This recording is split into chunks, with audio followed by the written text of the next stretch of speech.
What's going on, everyone? Welcome to the Purple People Podcast. This is episode 617. We are talking about the Browns game in London. Welcome, boys. How are we doing today? I'm a little nervous here. My headset will probably die here pretty soon, so I might not be sticking around too long. That's all right. We can make do for the time being. Yeah, crazy. Yet again, I didn't have a crash out this time, but I was a little upset during this game. There were a couple moments to be upset about, but hey, I will give them the benefit of the doubt. I was coming into this game thinking it's going to be an absolute disaster piece with that patchwork offensive line, and I'll give the big boys up front some credit. You know what? I thought they played pretty well. The Vikings were able to squeak out a win there at the end. Carson Wentz driving the ball down the field. Jordan Addison with the game-winning score. I am happy with that outcome. Yeah, I didn't expect this defense. I gotta admit, I didn't know much at all about Joe Huber coming into this, but I thought he played pretty well considering. Yeah, a name that I didn't think we'd say on the podcast. But here we are. I didn't expect this team to do well against this defense. For everything that is a joke offensively of the Browns, especially in the quarterback room, and just the history of that team, they've got their stuff together on the defensive side of the ball pretty well, especially with the D-line. So this far into the season, are we finally willing to admit that Isaiah Rodgers was a great signing? Oh, I was willing to admit that after the Bengals game. Yeah, Oh, I've yeah. been on board that hype train for a little bit now too. But Because yeah, you're he right. absolutely blanked Jerry Jeudy. Well, the only reason I was hesitant early on was he wasn't a starter for the Eagles. He was a starter for the No, Colts. he was a potential player. That's all he was at that point. We knew that he had the ability to be great, but we didn't know if he was great. Kyle and I talked about this on the side the other day. Was our complaints with Kwesi Adofo-Mensah, and it doesn't come from the free agent pool. I mean, he's awesome at finding some free agents to come in. Well, he might have overpaid for some of those defensive linemen this offseason, considering that the backups might be outplaying the starters at this point. That's true. I got a warning from a Commanders fan that Jonathan Allen was definitely a reach. Don't say Commanders. Washington The football football team. They, Yeah, Washington. they should have kept it the football team. I loved WFT. I was fine with football team. I liked it. I like WFT too because when you looked at it at first glance, you're like, "Does that say what the fuck?" It also kind of had like that, international feel, like how soccer clubs are named. Right. Yes, I got it. Yeah, shout out to my buddy at work. He's a huge football team fan, and he said, "Hey, you overpaid for Jonathan Allen, man. He's too old." I said, "Hey, at this point, they couldn't stop a runny nose last year, so I would love that to see, the improvements that it could be." And Javon Hargrave, he's been fine, but you're right. I'm glad they got Drake Rodriguez sticking around, and the depth on the team at certain spots. You're absolutely right, Adam. And grabbing guys like from the XFL and stuff like that is usually not something that works out too well. But Jalen Redmond, I tell you, Man, he's something. He's something else. Little underrated player there for the Vikings. He's been doing pretty good for the team. And what is it, Ingram Dawkins? Yes. Yeah. He's been playing well too. Ingram Dawkins, yes. I'm typing it up on the screen now, but yeah, we're talking about this game yesterday. The Vikings, they stole a victory yesterday. Let's call it what it is. It's kind of the MO of this team thus far this year. Even though there was a blowout win against Cincy, which kind of got out of hand, that rarely happens. It's just a lot of mistakes. This team has been pretty frustrating for the most part. I would say frustrating and underwhelming overall through 5 games. But they've managed to come out on the better side of 500, which, as a fan, you have to be excited and happy about. But yeah, they won 21-17 yesterday with some late game heroics, and let's just dive right into it. We'll get into the game specifically, but one more quick question for you guys before we break into this too much. Mm-hmm. Justin Jefferson going against Pro Bowl defenders. And is his talent that great that he can make Pro Bowl defenders look average at best? Yeah. Yeah, it really is, Adam. That's how good of a receiver Justin Jefferson is. That's You know, wild. I've been talking about this. I feel like all season on the podcast, but like I don't. When there are struggles out there on offense, just throw the ball to 18. I'm simplifying it a little bit, but like you can. If 50-50 balls with Jefferson, like he has the advantage over top of any defensive back in the NFL, almost essentially. Like just find creative ways to get him the football. And you're hearing more of the arguments like these other wide receivers stepping up and being like, "Oh, is this the top wide receiver in the NFL?" You know, Jamar Chase and Puka Nakua and all these guys that are stepping up. Watching Justin Jefferson makes you remember, oh yeah, this is the guy they're comparing everybody to. Yeah, I like a top 5. A top 3 kind of really narrows it down like MVP style. A top 5 is good. And what I'll say for Jefferson is you can interchange 3 through 5 for the last 3 or 4 years, but 1 and 2 have pretty much stayed the same. It's him and Jamar Chase. It depends on the week. That's just my opinion. I think a lot of people. Jamar Chase having 3 tackles this week. Yeah. Hey, you think like I had a crash out the very first game of this year of with this team, but I'll tell you who I feel bad for is the freaking Cincinnati Bengal Oh fans. boy. They've got it way worse than we do, and I didn't think that was possible because this team has pissed me off in a collective new way every year. But yeah, you're right. It's really bad over there. But I would say for Jefferson, who's I got think- it better than us? Everyone. Everyone does. Maybe not Raiders. Maybe not them. But yeah, I would say in the last 4 or 5 years, it has been Jamar Chase, Justin Jefferson, 1A, 1B, depending on the year. Sure, there might have been a year where CeeDee Lamb had the yards record or whatever, but consistently, it's been those two guys, and then you can interchange. Like Puka Nakua, the year he's having is fantastic. Same with Amon-Ra St. Brown. The guy's having an absolutely Oh, amazing yeah. season. He's a stud. Absolute stud. Absolutely, he's a stud, and he should have been in that conversation from 3 to 5 in the last couple years as well. But I just don't like that narrative. Like it's a lot of like middle school kind of thinking. Like I can hear a bunch of 12-year-old idiots saying this. Well, Puka's the best wide receiver in the NFL. He's had a good month. Slow your roll. Relax. He's really good. He's top 5. Sure. Yeah. This year, and he's finally having like a kind of a breakout party. But I guess I view it a little bit differently. I don't think you should always go on past merit, but I do think your history matters, especially when you're still playing very well right now. So having Jefferson get, 7 receptions yesterday for 123 yards? With fucking Carson Wentz throwing him the football. I mean, He's come quarterback on. proof, man. Yeah. He's quarterback proof. He's going to get open. You just got to get it in the nearest numbers. He'll be fine. It's But when then you got Sam Darnold and JSN lighting it up too. It's like this league is just the passing numbers aren't crazy this year, but some of the players are having amazing seasons. It really does feel like that, Adam. It feels like feast or famine, depending on the week or the team. But it's there when you look for it. Every week, somebody's going off. You know. Because don't get me wrong, the Cleveland Browns have an amazing defense, and they deserve everything that they got as far as their rankings and whatnot. But to see Justin Jefferson get that kind of yardage and have the next highest guy have a third of what Jefferson had is wild. That is crazy. Well, I'm going to go ahead and start this off. I'm going to give my game ball to Mr. Ivan Pace Jr. He had 4 tackles, a sack, a tackle for loss, and a quarterback hit.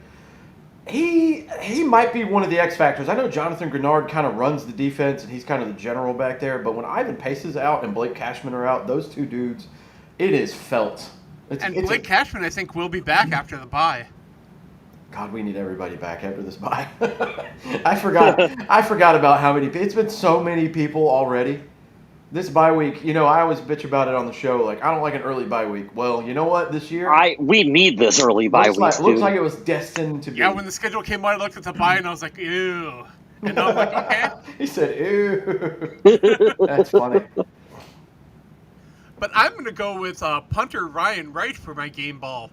That guy had a rocket for a leg. He was booming those things. Didn't he have one that was like 77 yards or something like that? Ooh, let's look down here at the stats. We have a long of 77, 5 punts, averaging 57.2. Wow. 286 punt yards for him. Good for you, Ryan Wright. Have a day. And, he hasn't been playing his best football lately, so to come out and do this. on a game where there's no other game on televised for people to watch, he definitely made some sort of name for himself, I think. You got to piggyback on that, Adam, we rarely talk about this. You like to highlight the offensive line because that's kind of your expertise or your niche. But you're talking about special teams right now. We don't talk about enough when a team is booming, and you don't have to be, speaking of top 5, you don't even have to be top 5 in offense, defense, special teams. If you just have the number 9th offense, the number 9 defense, and number 9 special teams in the league all together, your team's probably winning most every game. Right. Because you don't realize now how important it is, and this is just one game where he stood out. Imagine if that stupid wire hadn't gotten in the way from Will Riker, God. which that's getting my donkey today, by the way. Yeah. Stupid. How about he's still going on? He hasn't missed a field goal all year, and then the defense is roaring, and we don't have injuries on the offense. Imagine how much different this team would look if just a couple of things were just going as they were planned. Not even has to be like best in the league. I love that you picked Ryan Wright because it really highlights how important special team is. There are some dog shit special teams units out there in the NFL. Really are. They're really, really bad. And I'm glad that this team also, just going on this little tangent, I'm glad this team isn't like super riddled with flags and penalties. At least they can kind of somewhat stay like buttoned up, That's the last thing you need, and especially where they're at right now, injury-wise. Anytime I can give a game ball to a player who is asked to go kind of above and beyond the call of duty, maybe on what they normally do, whether it be a backup who suddenly stepped into a starting role or changing positions out there on the field, kind of on the fly. And I think center is an incredibly difficult position in the NFL to play. So Blake Brandel, who I don't believe has ever played center, certainly not at the NFL level, asking him to step into that spot, I thought he played really well for the Vikings. That could have been an absolute disaster out there on the field. They anchored it down. They did okay. There was a couple, maybe a little high snap here or there, but they overcame it and they played pretty well. And what was crazy is moving him over to the center, and then you got Joe Huber there coming in to play guard, and this offensive line played pretty well, and I got to give major credit to Christian Darrisaw because the way he was able to, I won't say shut down Myles Garrett because you can't do that. He contained him. The way he slowed down Myles Garrett, amazing.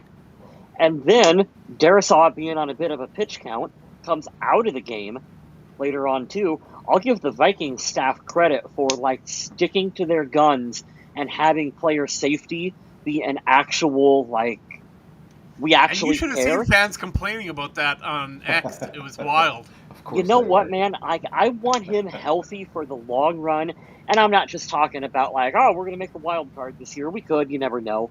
But we're talking years down the road. Yep. Correct, Adam. You knew right where I was going with that. I don't want the who was the left tackle we had that got hurt? Matt Khalil. Matt Khalil, thank you. I don't want the Matt Khalil situation to happen with him.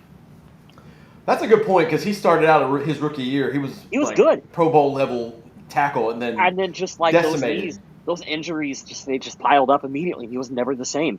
Darrisaw is really good, keeping him healthy and a little bit out of a pitch count and ramping him up.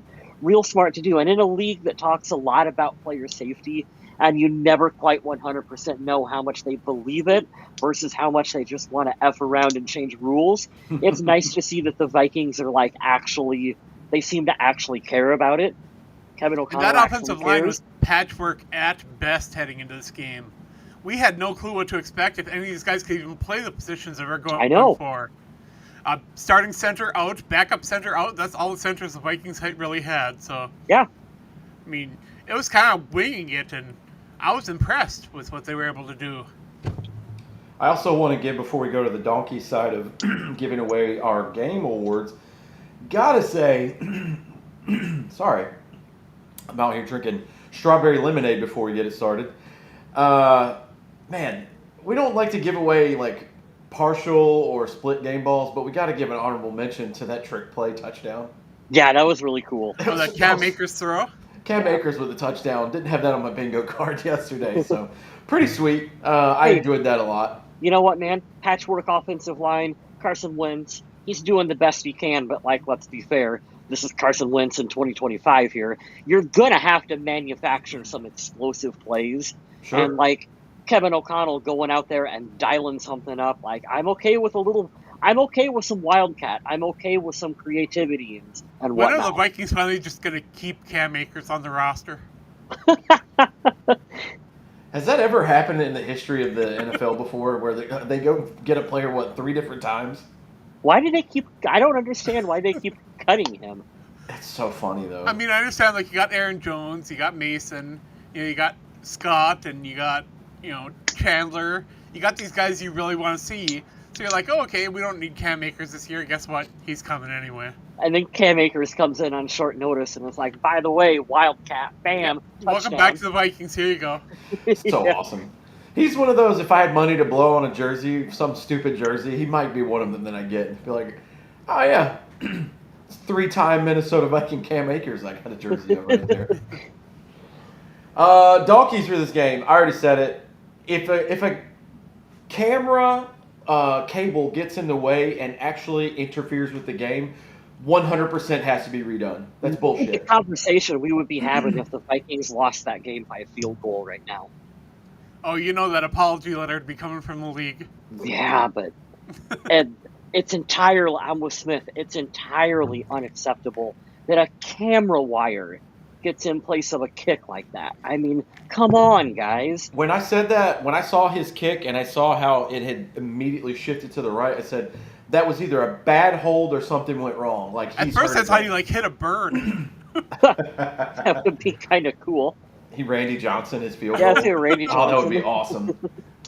I'm going to go a little controversial with my donkey on this one. My donkey is going to the player who caught the game-winning touchdown. It's Jordan Addison. That's where I was going too, Adam. Yeah, I agree with you. You can't skip walkthrough to go do a walking tour of London and expect, to make everything fine.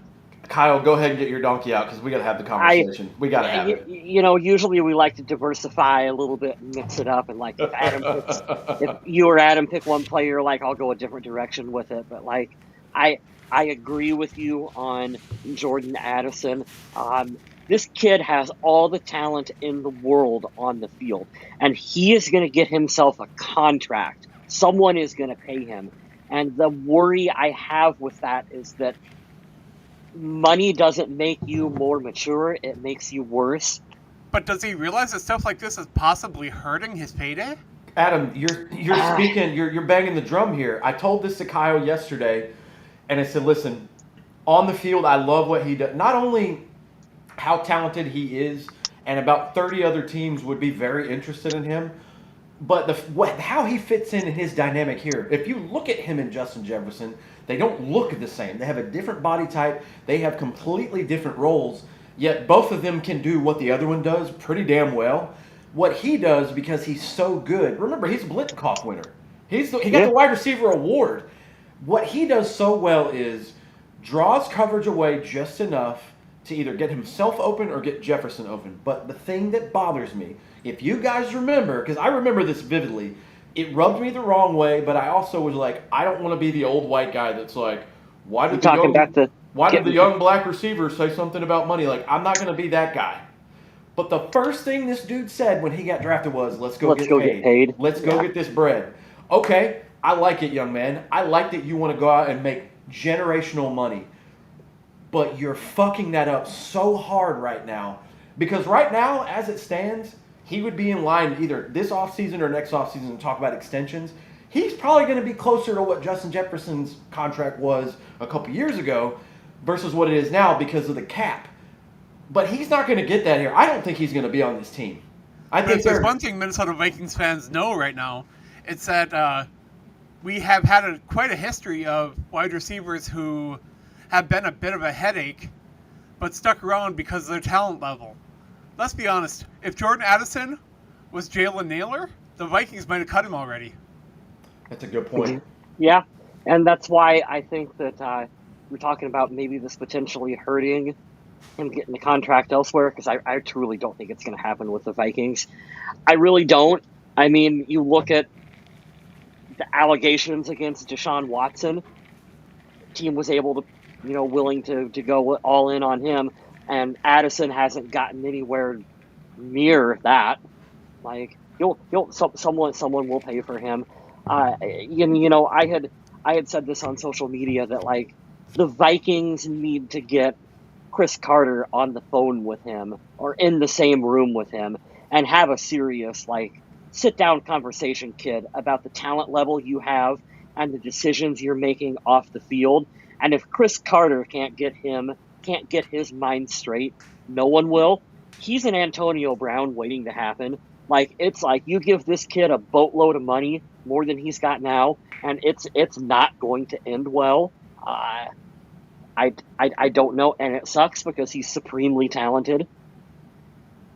Well, I really want the best for the kid. I mean, he can I come do. in and he can make the change.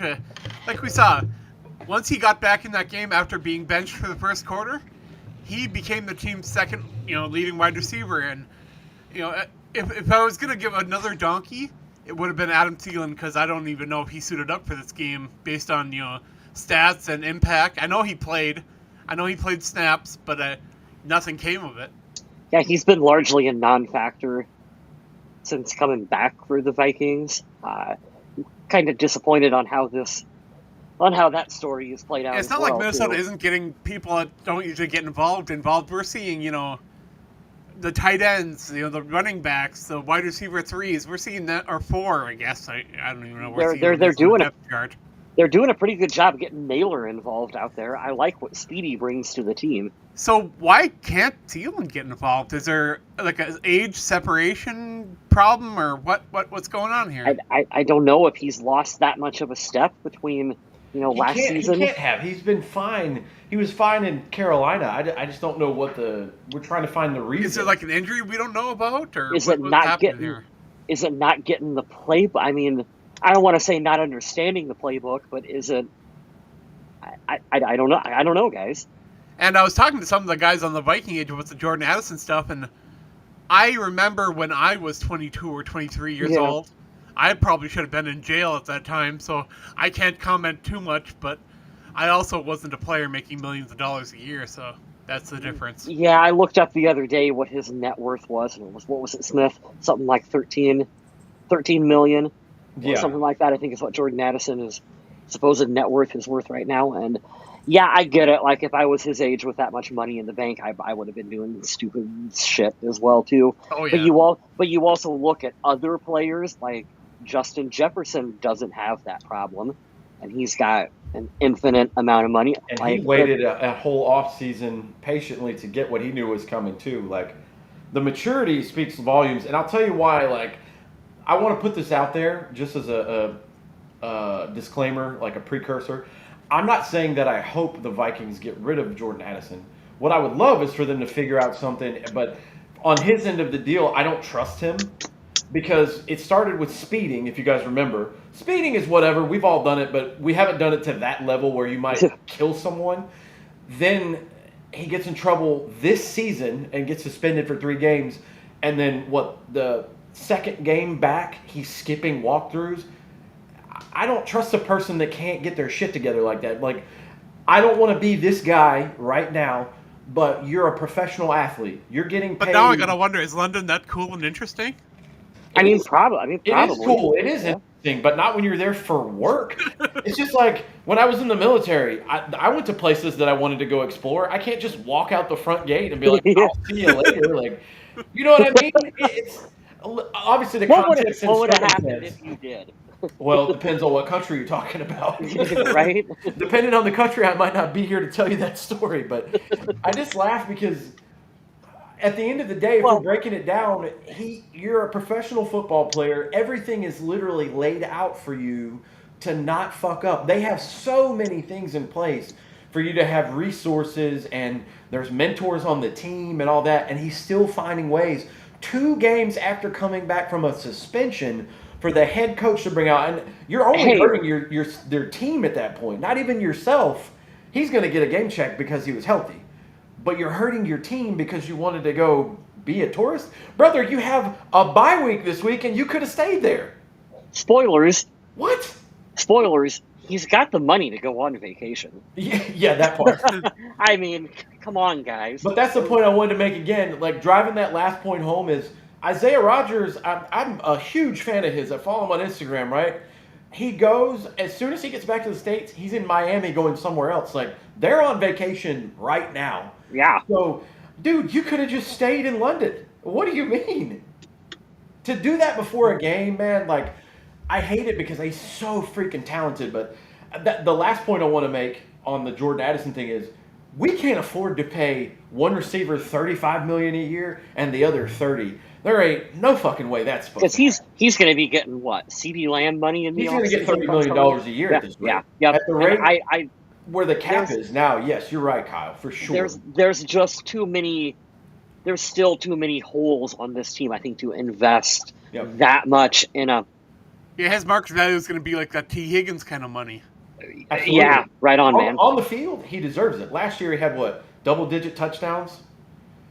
He's awesome, but I don't trust this kid at all. He's not trustworthy, and that really sucks because this is the parent looking at the honor roll student and saying, "Look, I'm not mad at you. I'm just disappointed." But coming into this game, I had no clue that Addison had done anything wrong. So, like, when I'm watching that first quarter, and I'm like, "Where's Addison?" Yeah, I got really confused. Yeah, that's a bummer, man. You gotta be smarter than that because, like I said earlier, you're hurting your team at that point. You're obviously being selfish doing that, but when you hurt the team like that, like, hopefully someone can break through to him and make him like laser focus on that because there's a lot of money to be made. This game is a little bit more than I think people really understood. I mean, if Minnesota lost this one, they'd go into the bye with a losing record, and they've got a gauntlet coming up that's going to be rough. Mm-hmm. They needed that momentum from that win. They needed that win there to stay relevant and in the chase for everything. I just don't understand the lack of a real commitment to the team. I understand you have your own personal wants and desires and all that, but sometimes you got to take a step back and look at the big picture, I'm trying. Sorry, I was thinking ahead, not to take away from your stuff. I'm thinking ahead now that the Vikings have a bye week, and we're going to talk about the game because the game. Who we can trade in the bye week? Yeah, who we can get. But I'm thinking about the health of the team because Andrew Van Ginkel is the guy that I want back the most, not named Brian O'Neill. But these are some of the potential names that could come back because these are the people who are inactive for the London game. J.J. McCarthy, we expect, will probably be back if he's healthy.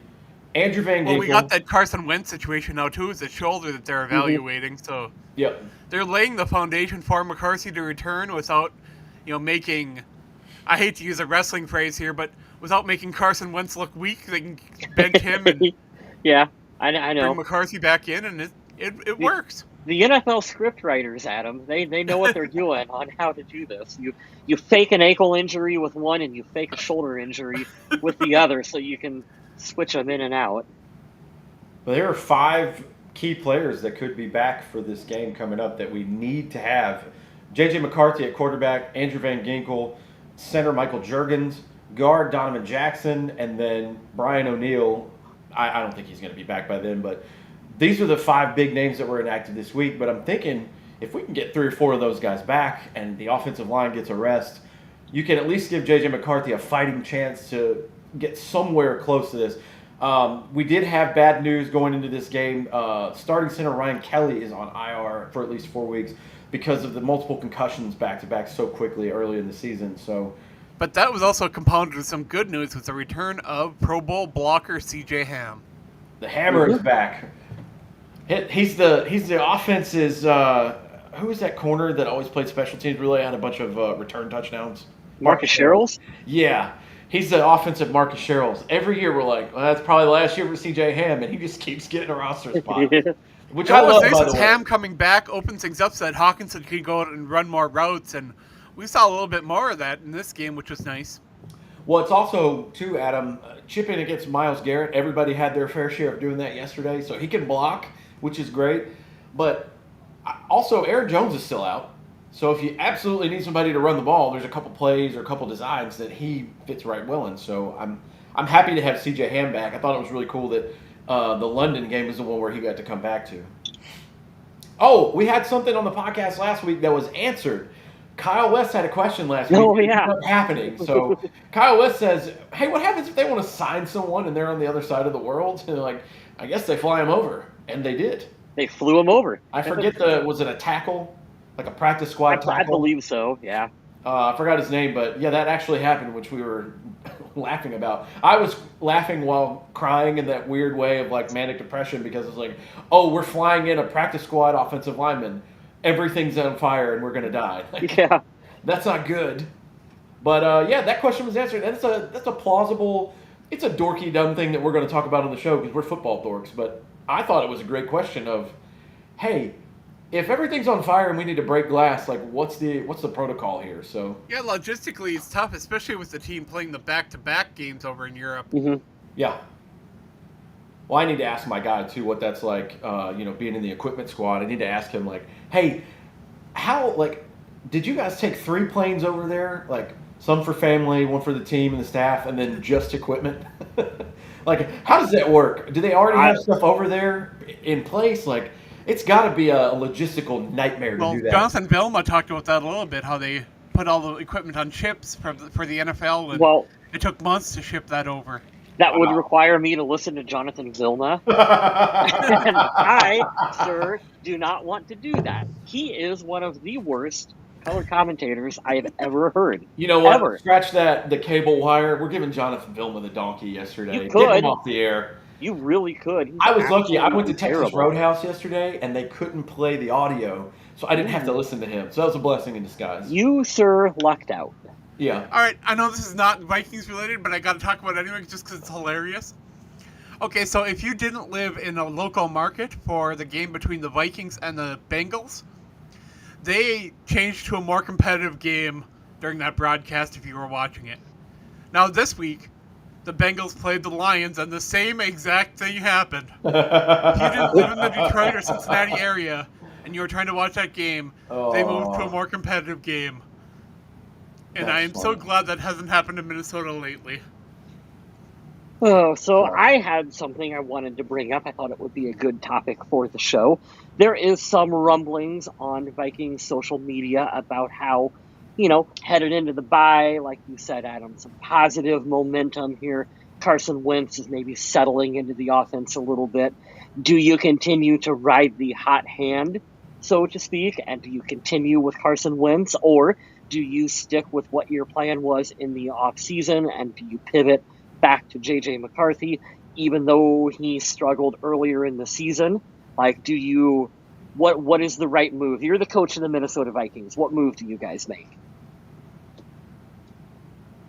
First, you got to make sure that the ankle and the shoulder are okay. Assuming they're both healthy, ready to start, ready to go. I think you have to. Well, I still am firm in the this is J.J. McCarthy's team territory, so when he's healthy, you bring him back in.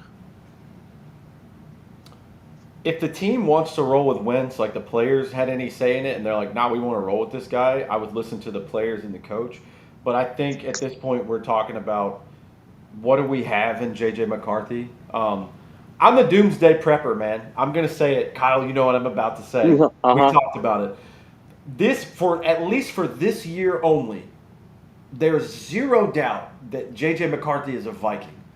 I know that last year and the injury and not playing, that's not fair.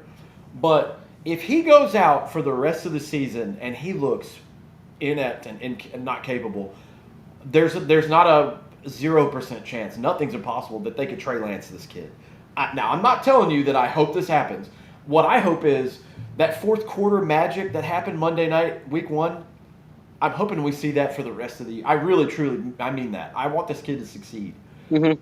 But everything that I'm hearing is not good. His I don't know, that Justin Jefferson interview where he said J.J. McCarthy's our guy, that made me feel pretty good about the situation. Yeah, he can't really say that JJ's not the guy. So I'm not too worried about that part. He could definitely say it, though. I don't think he could. I don't think that would go over well. I don't know. I don't think he would. I don't think Jefferson has that in him.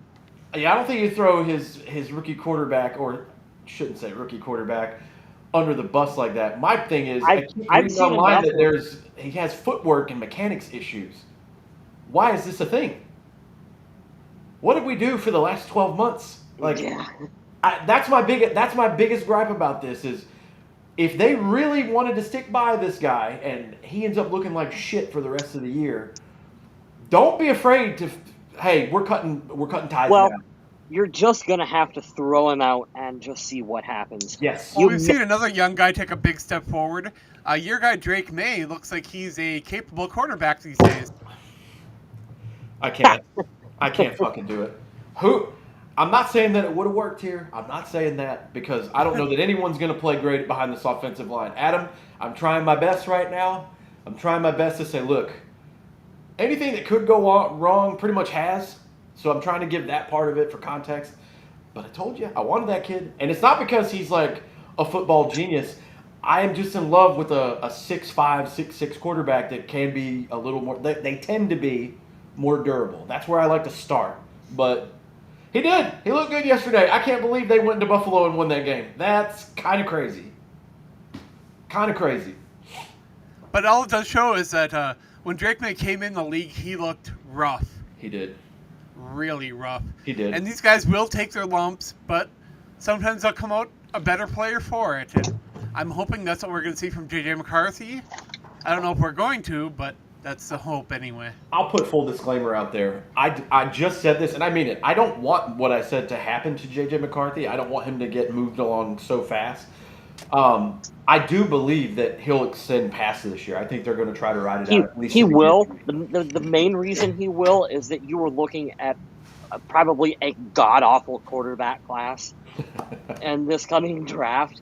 Yeah. So you do not want to be looking for your future franchise quarterback here coming up soon.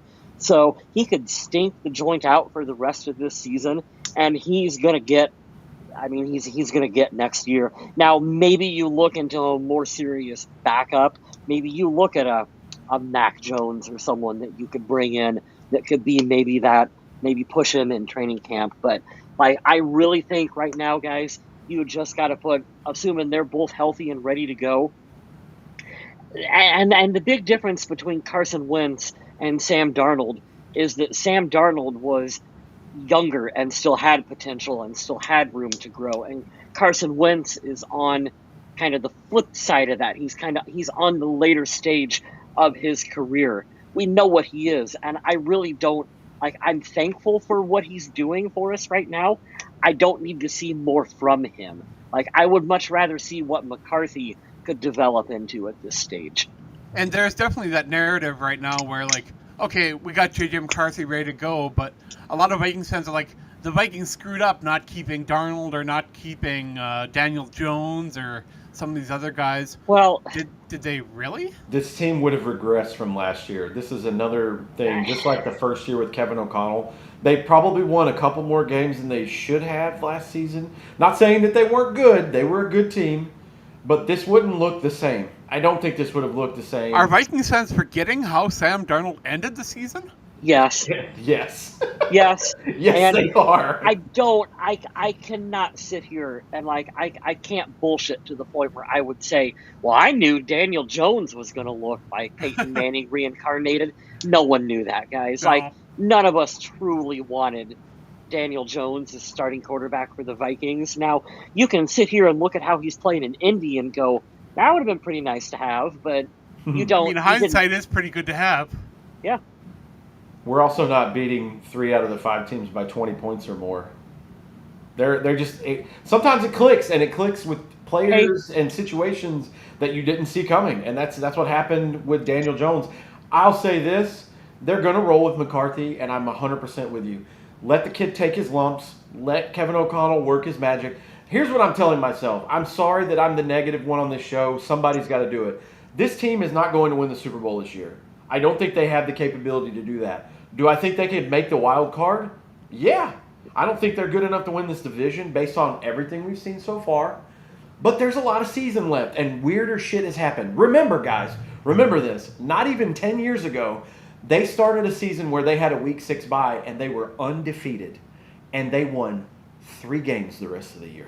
But I mean, there's also the Colin Cowherd argument here, which I hate to say actually makes a little bit of sense. I get that Minnesota probably isn't going to be super competitive this year, but we also run into that situation like the Detroit Lions had with Calvin Johnson and Barry Sanders. It's like, are you wasting an amazing player in his prime? Oh, we've already talked about it. Yeah, I don't know. wanna think Like, about it. what I do don't you want to think do? about What it. do you do with C.J. Ham? I mean, do you continue? Oh, when is his contract up? Let me see. It depends. Well, you're looking that up. I mean, the answer to that Because, I mean, he doesn't sound conversation, unhappy right now or anything like that. he doesn't. He's And quarterback proof. Like he's the best in the league, man. It's just I fear at some point he's gonna say, "Hey, I appreciate you guys. I love it here, but I don't know if I think we can win a world title, and I'd like to go somewhere else." And that's what I fear. That's gonna break my freaking heart. But by the time that rolls around, he will be here. It'll be 2028. So this year, 26, 27, potential out of 28. So he's got at least 2 more seasons here. So that's good. Man, I don't even want to think about that, but it might be. Unless he gets, like, Tyreek killed or something. Oh, Adam. woof. I saw that Tyreek Hill was, like, hunting for sponsors, like, people to, for endorsements and things like that, and I get it. I mean, at this point, he's got to be a little scared that his NFL career might be over. How much money has he made? He should have saved some of that. Well, he's got a lot of Fines kids and and court fees and kids. Career earnings $147 million. Yeah, I don't feel any I don't feel any sympathy for anybody like that. Sorry, maybe that's a little high on the high end. 117 million. Excuse me. How will he eat? All seriousness, like he might be a total scumbag piece of shit, but that injury was disgusting. Oh yeah. And hopefully he recovers fine. Hopefully his career isn't over. But while he's recovering, I hope he finds a way to be a better human. I mean, he's an exciting player, a possible Hall of Famer. Yeah. We've never really had a visual for what Teddy Bridgewater's injury could have looked like, but what happened to Tyreek Hill that's got to be in the wheelhouse of what happened to Teddy, right? You say that and you bring it up, and I'm sorry to go completely away from what you're talking about, but I don't even think of I wasn't even worried to think about comparing the two. I just can't get over the fact that his leg literally went sideways, and 2 minutes later when he's on a cart or however long, he was literally smiling and cheering because he knows he's out of my Now, there is something I think you Adrenaline. did, West. The Greg Childs leg injuries. Yeah, I was there. I was there for the Greg Childs injury. That was not pleasant. And then the fact that because no one cared, because it was, I don't want to say no one cared, but night practice, Greg Childs, and we just kind of move around him and continue on with the practice. That sucks. That was a NFL is a cold business, guys. We have to talk about this because I've had it up for 5 minutes. Wes, what's up? Thank you for joining us. It said, not Vikings related. How would you like to be a Cardinals fan after the way they lost today? So I didn't play him, but I picked up DeMarcado in my fantasy league as a stash to see if I could use him later on, and I don't think he's going to go in my starting lineup anytime soon. Yeah, probably not. And while we're talking about that weird interception, fumble, touchdown was one of the oddest things I've ever seen in my life. I laughed because the coach, they interviewed him, and he said, it doesn't come down to one play. I'm like, sir, it actually, in fact, did come down to one play. What do you mean? Yeah, just when you think life sucks. I think I sent this to Kyle yesterday, was there's tiers of teams in the league. There's the absolute dog shit ones like the Panthers and the Saints. And then you've got they have a couple of players you've heard of, but they are never winning anything, and that's definitely where the Cardinals sit. And I'm sorry, I have to throw the Titans in the mix because they hadn't won a game until yesterday. Toss the Raiders in there too. The Raiders are very bad. They're lucky to even Jets. break into that one. The Jets are awful. The only winless team still. And it's so funny to think about, I'm mad at this team because I saw the potential that they have, but they don't look anything like those teams, and I'm very happy about that. Yeah. So whenever I think about it, I'm like, okay, it could be a lot worse. We're not trotting out Spencer Rattler at quarterback. You know what I mean? It's not like the Cardinals haven't invested a lot of resources into getting a potential number one wide receiver or top quarterback. They have tried. They are trying.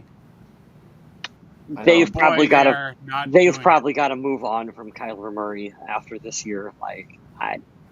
He's not it. He's not the problem, but he's also not a solution for them. He's not the solution, and you're 100% right. Yeah, it's like he needs a change of scenery as bad as Arizona needs a change of scenery. I mean, I keep talking about the Andy Dalton syndrome where you're good enough to stay as starting quarterback, but you're not good enough to get the team where it needs to go. And cutting ties with him is hard, but you got to do it.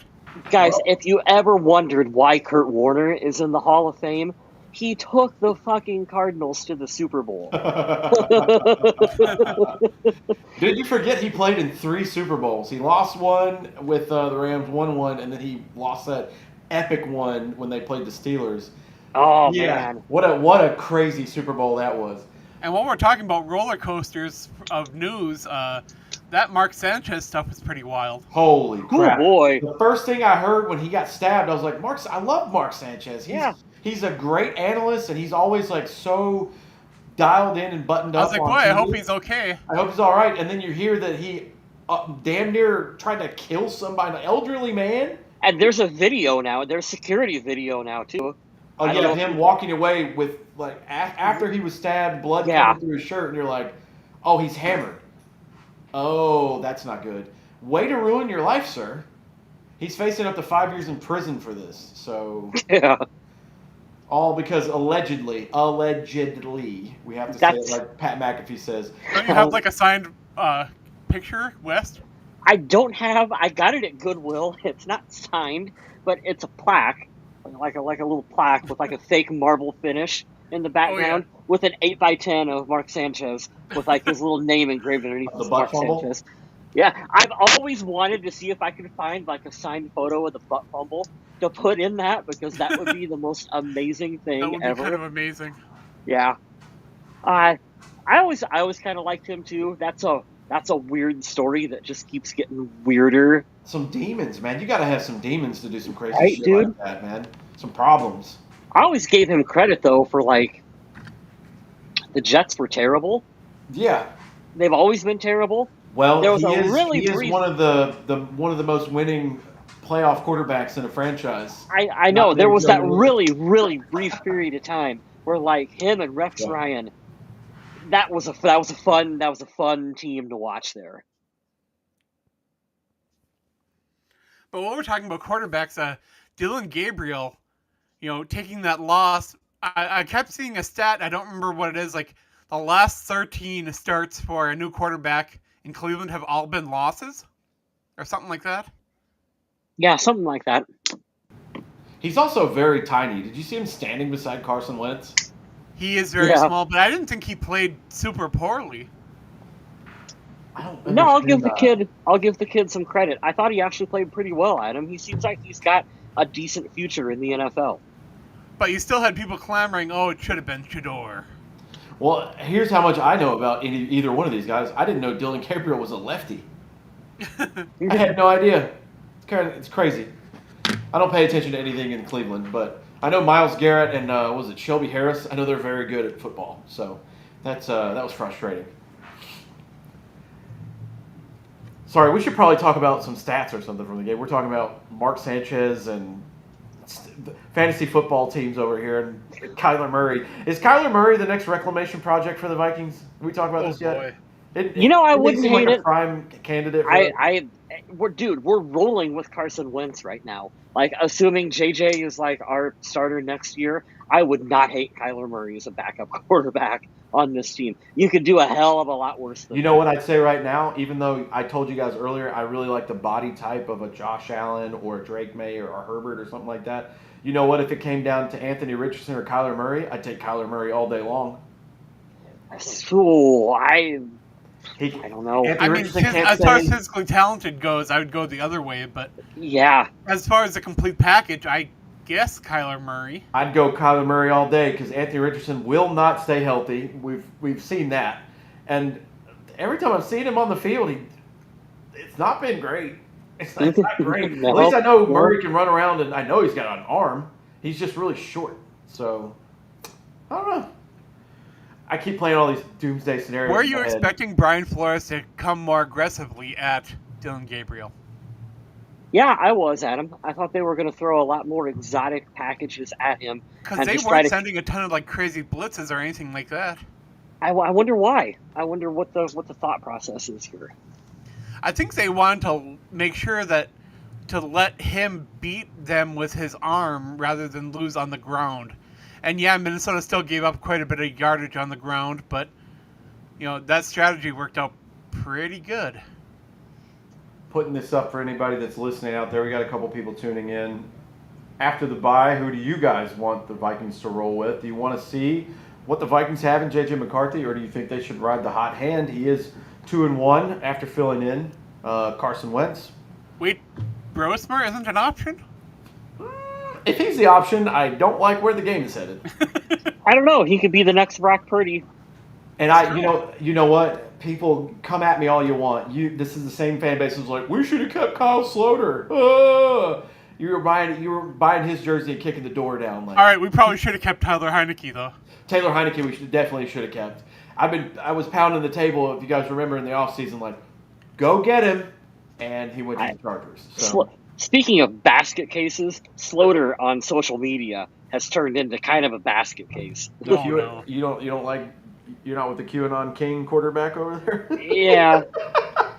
He definitely doesn't. He doesn't hold back. From what I remember, the biggest Kyle Sloter fan is Kyle Sloter, and you would he thinks he's going into the Hall of Fame. Like, he's really high on himself, which good for him. Oh, not at all who I thought we were going to talk about today. Matt Khalil and Kyle Sloter. Welcome to the Purple People Podcast, everybody. All right, let's talk about this game. 7-7 going in the first quarter, 21-17 overall. It was kind of slow and sluggish. If you're a fan of this team, it was a lot of like that, almost that Bears game all over again, where they couldn't really get much going, and then there's a lot of magic that happens at the end, and it kind of just fell into place. And for all the times where I want to yell at Kevin O'Connell and be like, hey, what are you doing? Hey, what are you thinking here? To construct a beautiful drive in the most critical moment, I kind of can't. I don't know. I kind of have to tone it back a little bit. I'm very surprised they won this game. It felt like they kind of shouldn't. Like we said before, the Browns' defense was amazing, but Carson Wentz, 25 out of 34. He had a 102 rating. Took 3 sacks, but no interceptions on the day, so... I'd like him to throw a little bit less. He had 25 completions. I'd like him to throw I'd like him to throw not at all. I mean, when Minnesota's trailing, he kind of has to throw. But if they can get out to an earlier lead and stay competitive, like it's where neck and neck, I'd like to see a little bit more balance. Yeah, that's a good point too. That's kind of how Kevin O'Connell's teams are built, to get an early lead and to kind of, I don't want to say coast, but like get ahead and then let the defense kind of prey. This is not a very good come from behind team. I think the stats will be a lot more down if we had the data in front of us where they're trailing. But yeah, he had 25 completions and 34 attempts. I'd like to see the total completions under 25. If he's only throwing it 25 times a game, I'd feel a little better. But nonetheless, Carson Wentz is fine. He's serviceable. He's not very fast like he used to be. Him getting chased down by the one bad play with Darisaw and Garrett. Oh my God, I was like, you're not 25 anymore. What are you doing? Stop. This is a little off topic, but something I found extremely interesting. Okay, so last week in Ireland, Pittsburgh hosted the Vikings. And then this week, the Browns hosted the Vikings. Both games in Europe, the Minnesota Vikings were the road team. Yet, the most sold jersey at each place, Justin Jefferson. Of course. You know how they need to treat these games, these international games? Just paint one end zone for one team, one end zone for the other team, and just call it a neutral field game. Yeah. I wish you could do that, but then you're going to end up with people that being like, oh, well, we got more home games than they did, or we got more road games than they did. I don't think that really matters, Adam. I know think it matters more than you think. I know what you're saying, but you're asking for too much. We can't even get them not to agree to have ties in the NFL, and you can't even get them to have the fucking wire not in front of the field goal, let alone figure this out. But I mean, it's already essentially a neutral site game. You look up you look up in the stands and there's jerseys from all over the NFL. Oh yeah, it's a celebration of the league in general. Football fans coming out for it, so just treat it for what it is. Like, no I bullshit. agree. It was not really Yeah. a home game at all for Cleveland there. I'm looking at the stats. I didn't have anything else to add to that. Sorry. I'm looking at the stats here, and I'm looking at the rushing. Jordan Mason, 13 carries, 52 yards, and a touchdown. And a Great offseason signing. Got to keep repeating it. Yeah. Yeah. Xavier Scott, 5 for 18. And a fumble. And a fumble, yes. Crucial fumble. I'm looking at Cleveland, though. First of all, if you would have told me a person named Quinshawn Judkins existed, I'd be like, sure, possibly. 23 My fantasy carries. team was playing against him, and I didn't like that. Oh, yeah. 23 carries, 110 yards. But they might have the best running back room names, a stable of names. Quinshawn Judkins. There's no other person named that on the planet, and I love that. That's a cool name, and I'm having white guy syndrome right now, but like, what an awesome name that is. I couldn't be named that. So Kyle shout out to you. Yeah. I'm the most mayonnaise white there is. Kyle Smith. Ladidi McConkey. Yeah, yes, Ladidi. Quinshawn Judkins, great name. Jerome Ford. That's a strong throwback of a name. That's a good running back name. 100%. Ford in your name as a running back, and then Malachi Corley. That might be the best stable of running back names in the NFL. I have to look. I don't know. I'm just looking over here. I'm trying to find something fun about the Browns because nothing about the Browns is fun. So at least But those depth charts for running backs this season are not looking too good. I mean, right now the Chargers are going on running backs free? Yeah, poor Chargers, man. I love Amarian Hampton because I'm a Tar Heel fan, but he's on the IR 5 weeks into his rookie season. And then what's his name? Tore his Achilles. He was Najee Harris. Had the whole offseason they were worried about if he could see at all after a fireworks incident, and then he tears his Achilles. So, that's rough. Hey, Smith, I wanted to give you a little bit of shit here, too. Please. North Carolina guy. So how's that Bill Belichick signing going for you all? So David Njoku was the leading receiver for Cleveland. A tight end leading the way with a touchdown, and he was pretty unstoppable. He's a big guy. Yeah. Bill Belichick coming over does absolutely nothing for that team. Getting dog walked by TCU the first week was expected. Did it at least put a few more butts in seats? The first game. And after that, no, people are leaving at like halftime now. So I'm from Charlotte. You guys know that. I watched them play in Charlotte. Had I been at my previous airport and still lived there, I absolutely would have went to that game because obviously it's Bill Belichick. Like, you want to go watch the Yeah. team. They were dude. not like you expect when the University of North Carolina plays UNC Charlotte. You expect it to be like a 40-10 kind of game. It was like 24 to 10, 24 to 14. So it wasn't competitive, but it also was like way closer than it should have been. And for him to have like his son is on the staff he was a coach with the Patriots when they had their run, so he should know a lot of concepts. He has a lot of NFL guys and former coaches on the team. I just don't think he can connect. He's almost 80 years old. What does he have to say to a 19-year-old besides, you want to see my Super Bowl rings? I have 7 of them. I have 6 here. Blah, blah, blah. Like, how do you connect with these kids? And especially when all the kids like Tom Brady better. Well, I thought you were going to say something else about his love life. We're not going to go there. Yeah, I don't know. I wish that it was better, man. I wish that it would be. I think that he was trying to use this as a stepping stone to get back in the NFL. I don't think the NFL wants him. I think that door's probably closed because he had a real good chance to do it in Atlanta, and from everything we heard, like the reporting, and we're talking about Ian Rappaport and Tom Pelissero and all those guys, when he inserted himself in to say, oh, no, you're not picking a general manager. I'm going to be the general manager. They were like, yeah, we don't want you then. I'm not doing that shit. It didn't work well for you when Tom Brady left. I need somebody to draft players. And then I think the door is shut on him, so I don't know what he's going to do. I think he's too much of like a football maniac and a nerd, like an obsessive guy, to just retire, which is what he absolutely should do. For as much as he hated the media, he was surprisingly entertaining, breaking down film. Can you just go do that? Oh, my God, yes. Go join Pat McAfee and be just like with Nick Saban. Nick Saban I has love nothing to Nick prove Saban. to anyone. Yeah. He is the greatest college coach there ever was. But you got to be More like, so than Urban Meyer. oh yeah, oh yeah. Now professionally, Urban Meyer, what a legend. Kicking your kickers, way to motivate him, guy.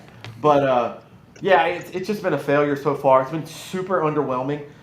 But it all depends. Like I think he'll try again next year to kind of save face. If he can get the transfer portal open and get a better quarterback to start, maybe. But it's been a major letdown. I was gonna go see a game. I'm not gonna go to a game. I'm not paying to go watch them now. I'm not going to that stadium. I'm good. Now, I wanted to give you shit about that. No, it's been underwhelming. Yeah, it sucked a lot. Cool. Thank you for bringing that up, Kyle. I appreciate Hey, you. no problem. Receiving for the Browns, man, David Njoku is a unit. Seeing the corners, they have to like double him up, and three guys having to jump on him to take him down. Man, I feel bad for him because he's in Cleveland, but he is a bright spot on the offense. Jerry Jeudy, 2 receptions for 15 yards on 5 targets. Adam shared it in our chat. No catches while Isaiah Rodgers was covering him. There's a bunch of I don't knows in the Cleveland receiving department. In the Minnesota receiving department, Justin Jefferson and Jordan Addison led the way. Between both of them, they had over 160 yards. Jordan Addison had this game-sealing touchdown, so coming in clutch at the end. T.J. Hawkinson finally got involved again, 6 for 6, caught all the balls his way. Josh Oliver was 2 for 3, and Jalen Naylor was 3 for 4. So, So what's it going to take for Justin Jefferson to start scoring some touchdowns? yeah, about that. Is he the new Julio Jones? I sure hope not. If I was to make a criticism of Justin Jefferson's like career as a whole, he doesn't get in the end zone enough. I don't think. I don't know if that's just like scheme, I think the defense like cues in on him when they get there in the red zone. The only real touchdowns he gets are if he breaks long ones. Thank you. And once they get down there, the defense just clamps him. I was stumbling through my thoughts there, but that's where I was going with that, Adam. Is that it's not a lack of talent on his part. I really do think that defense is key into there's 18 in the end zone, and like you lock him down, that opens up for whoever else, Naylor or Hawkinson or whoever, to score on the other side for him. But that's one of those arguments that you get when you're talking about who's one of the best wide receivers in the NFL, and they're like, well, Justin Jefferson doesn't score touchdowns. It's like, well, I can't really argue that because he hasn't been. Right. I think everybody's got to have something they want to improve on, but that's pretty much the only knock. He can run every route, and he demands that you double team him most of the game. So it's immediate. Like the one time a defense will F up and not double cover him or whatever, he burns immediately the defense. Right. That's how good he is. Well, I know how good he is because whenever they do the mic'd up with him and the corners start talking shit, he goes, "Y'all aren't playing man. Why are you talking?" He always says that. I've heard him say that 3 or 4 years in a row. He goes, "You're not in man coverage. Why are you saying anything to me?" And I kind of love that out of my receiver to be like, "I'm better than you. You know I'm better than you. What are you talking about?" That's one thing that we always talked about on the show here between the three of us is you got to have that confidence, that bravado, whether you're a wide receiver or a cornerback, and that's why those two butt heads so bad is because they both got to believe they're the best. Yeah, they really do. I know we can't say it enough. We'll say it on every episode we have to. On the field, he's generational. He's on the trajectory to be in the Hall of Fame. But I just like that he's not a goofball off the field. Thank you for being a good human and a good captain on the team. He knows the deal. He is the perfect embodiment of a professional. He can come in, have his grill, have his chains, do his dance, be his authentic self, ball out on the field. He's quarterback proof, but most of all, he's a good person. Thank God he's not a basket case. You watched that wide receiver show that he was featured in, and you got to see some really cool interviews with him and his family and whatnot. And like he had some real good parents there. And I firmly believe that like Mama Jefferson would beat him with a flip-flop to this day if he did anything out of line. Like he's got some real strong parents that raised him and took care of him. And like you said, you do really enjoy seeing that. I love Justin Jefferson. I'm a really big fan. I can't wait to see him in the Olympics, flag football.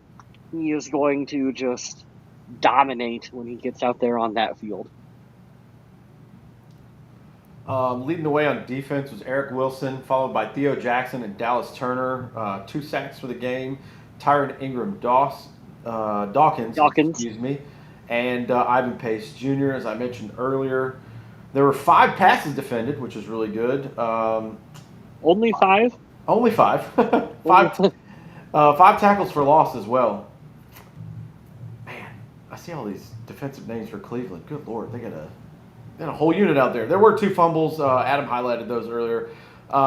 Kick returns. And the kicker missed everything. Yeah. 0 for 1. Boo. Boo this man.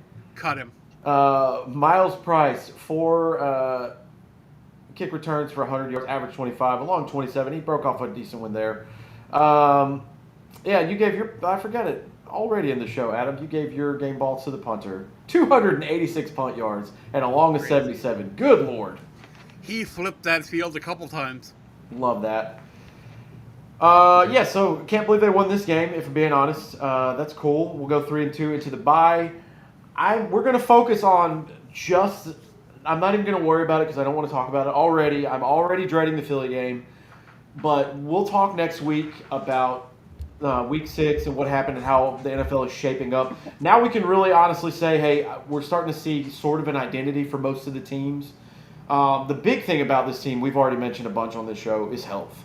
If you can get back Van Ginkel, assuming McCarthy starts, and maybe Aaron Jones is healthy, the dynamic of the team will shift in favor, not the other direction where we're like, hey, we're getting guys on a Greyhound bus from God knows where to come play offensive line for this team.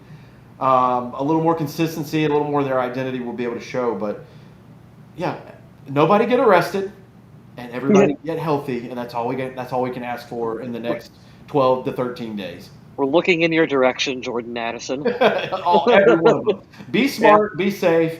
Get healthy. The name of the game is to get healthy. But they came out 3-2 after the first 5 games, which is better than the alternative. So, do you remember who the Vikings defensive lineman was who got in trouble getting in like some sort of scuffle while waiting in line to get in a club? I don't remember the story. I don't remember which player it was, but I hope that doesn't happen to any of the current Vikings players during the bye week. I know exactly who you're talking about, Adam. Oh, I can't remember his name offhand. It'll come to me in a minute. Escaping me too. It'll come to me in a minute. I don't remember this story. Unfortunately, I wish that I did. But that's pretty much all I have for this week. You guys got anything you want to talk about? Nope. I'm gonna get your stuff typed in because I didn't do it earlier because I was lazy. And maybe don't make one. I'm going to do a quick Vikings news search here to see if anything's going on. You talking about Ray Edwards? Was that Ray Edwards, Adam? There we go. Yeah. I think so. Yep. Anything on the Vikings news? Oh, the Vikings waived Nick Vannett. Didn't know that. They waived guard Vershawn Lee and announced the contract of veteran Nick Vannett has been terminated. Okay, so they're opening spots on the roster, which means we probably got something coming up here pretty soon. How bad of an offensive lineman do you have to be waived from this unit? That's hilarious. It's sad, but it's hilarious. I mean, there's some truth to that. Hey, in all seriousness, shout out to all the linemen that are getting called in, like you said, to get shuffled around. Well, what happened with that offensive lineman there is that he was elevated to the 53 for this game. So they probably got to cut him and then re-sign him to the practice squad. My least favorite thing. Just give us a 55-man roster so we don't have to do this. It's so stupid. Let everybody dress on game day. Two more spots. That's all I want. 55. No, y'all. They can't just demote him to the practice squad. They got to right out cut him and then re-sign him. You gotta go bigger than that, Kyle. We always ask for more. So when they meet in the middle, it's still above what we really want. I'm going 60. I need 60-man roster, and then they'll give us 57, and we'll be fine with it.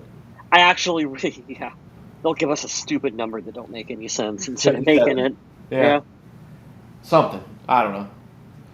But otherwise, not a lot going on in terms of Vikings news. I I see agree that with 9 hours ago, Sports Illustrated wrote about the Love Boat. I'm And clicking I don't on like that. Adam, you talk about whatever you want. I'm going to promote for you. Go to thevikingage.com. Our own Adam Carlson, host of the show. I'm clicking on an article that he wrote 12 hours ago. 3 winners and 2 losers from the Vikings' thrilling win over the Browns. If you go to the top there, Adam's name is in purple and there's an underline under both of his names. You click on those, you can go to all the articles that he's written in chronological order. What was the next article, you ask? It only took 4 games for the Vikings offseason gamble to backfire badly. That sounds intriguing. Let me click on that. I'm not going to tell you. You go find out for yourself. You're an adult. Ha! What's funny is that when I was asked to write that article, it was something we talked about on the show last week, so it was really good for me to get that out. Nice. But yeah, check out my work over on the Viking Age. I've been doing some pretty good stuff over there, and our team is absolutely on fire. I know that the Vikings aren't like one of the best teams in the league. They aren't one of the worst teams in the league right now. They're kind of like right there in the middle doing their thing, but there's definitely plenty to talk about, and we would like you to enter the conversation. Head on over to the Viking Age, click out some articles, and we hope to see you clicking on stuff and getting your Vikings information from us. You can check me out on social media at MNVikingZombie. I am on every social media that you can probably imagine.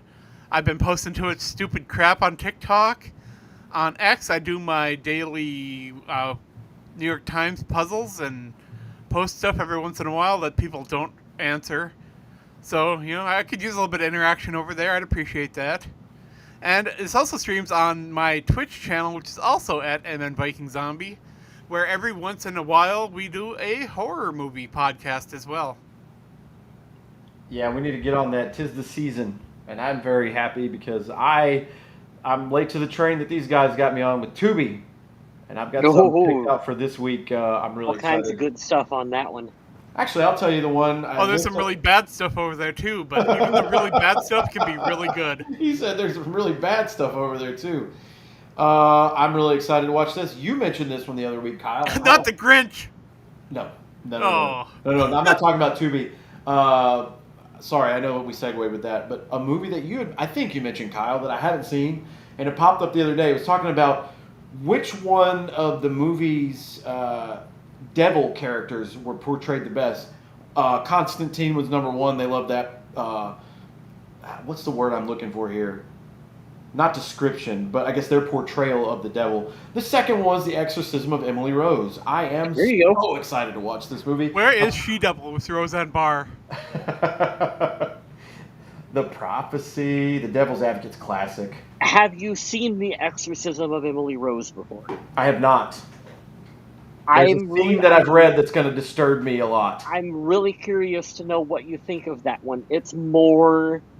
There's a little more courtroom procedural going on in it. Okay. And I personally really like that because it's a different sort of take on an exorcism movie. Okay. I personally really liked that one. I'm going to check it out tonight, actually. I'm going to let these dogs take a break when we get off here, and I'm going to retire to my room, and that's what I'm going to watch tonight. In honor of October. I'm 6 days in, and I haven't watched a scary movie yet, and I need to change that. So that'll be the one tonight. But I'm going to get back on Tubi, man. Tubi's been excellent for any kind of... The quantity of horror movies that they have there is kind of crazy. And what's wild is that there's so many free options out there for watching movies, whether it's like Tubi. I know Fandango at home isn't one that gets a lot of attention, but and people really think that you can only go there and buy movies, but they stream free movies there as well. Yeah, they do. Pluto, they have free movies. There's plenty of free entertainment out there. People just don't look. I love Pluto. It has the stations that you can just turn on, and it's just playing something in the background. It reminds me of that's the best part of cable. Is like you would just turn it on, and there would be... The other day they were airing From Dusk Till Dawn marathon. Well, I like that movie, but I wouldn't pick it. I went there and I was looking, and the movie Outbreak was on, and I like Outbreak. Yeah.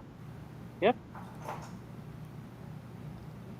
Yeah, I'm excited to watch some horror movies. I don't have my son this weekend, so I'll find a reason to be a lazy piece of crap and Have you gone to the theater to see Good Boy yet? Because that seems like your movie. Good boy. I did see that it is playing, but I never saw any advertisements for it. So when I read the synopsis, it was interesting. I don't want to because I have a feeling I'm not going to like it, but it's also one of those where I feel like I have to watch it. Does that make sense? What do you think, Mr. West? A horror movie told from the point of view of a dog. I definitely love the fact that they came up with something new. Yep.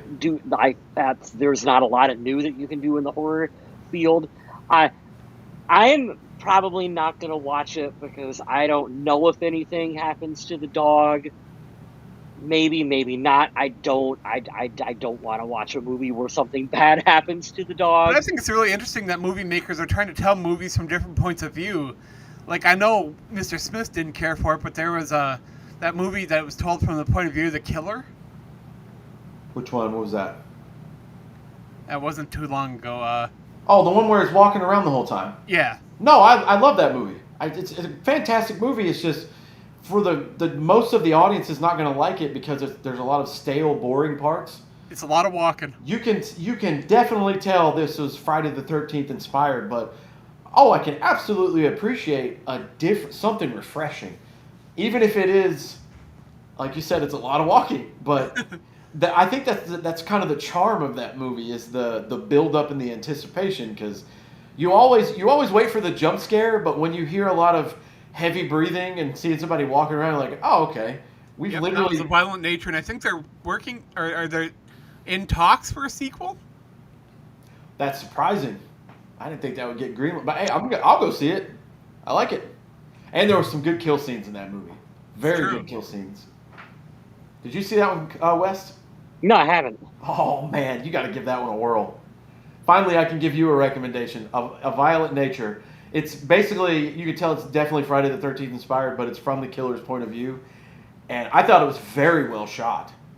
The landscape, the location, everything, like, great. And there's some pretty good kills in the movie, too. And if Kyle West does watch it, he can talk about it on his Blue Sky. That's right. Yep, you can give me a follow at Vaguely Square over on Blue Sky. We'll talk about Vikings football or horror movies or, whatever. Is that a cord or light that's going down from your camera? It's a light. Oh, okay. He knows what time it is every time. How do you know that? I wish you guys could talk to us. It'd make my life a lot easier, especially at work.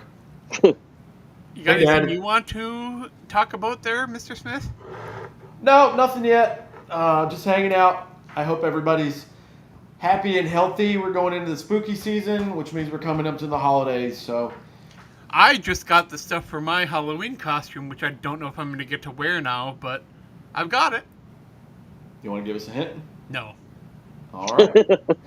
And with that, we'll sign off. All right, thanks again for everyone who joined us in the chat and everybody who listens wherever you find podcasts.